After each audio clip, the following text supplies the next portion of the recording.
starting point. Let's review the basics of how you interact with a website. You launch an internet browser. There are lots available. Google Chrome, Microsoft Edge, Mozilla Firefox, and Apple Safari are some of the most popular. The browser has an address bar into which you enter a URL, like www.ibm.com. The browser then contacts the server with a name and requests the information that makes up the website. The server then sends a response, which contains the data that the client requires to display the website. For most websites, the server will return HTML, which defines the structure of the page, but doesn't look very attractive, CSS, which adds style and flair to the page, and JavaScript, which adds interactivity and dynamic content. Content displayed by websites can contain elements that are either previously stored on the server, called static, or generated each time they are requested by the client, called dynamic. Dynamic elements can involve information coming from other systems and applications, such as databases.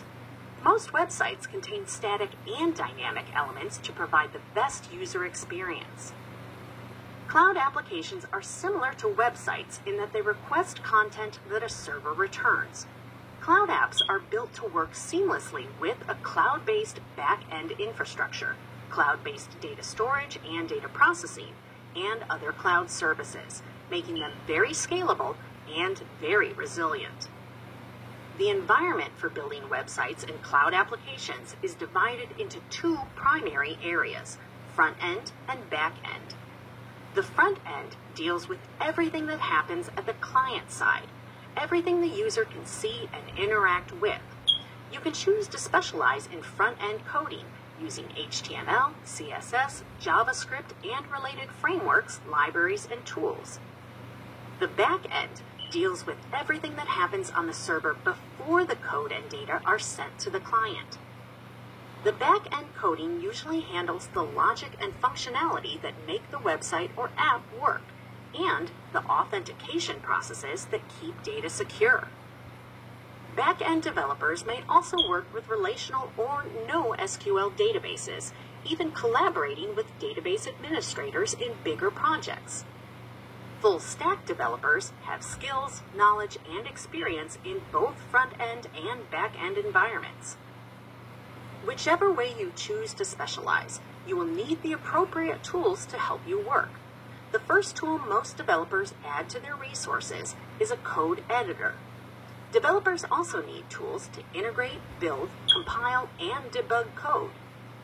Integrated Development Environments, or IDEs, incorporate some of these additional capabilities beyond just code editing and make it easier to build and manage your code. Good IDEs support multiple languages and integrate with management and storage tools like Git and GitHub.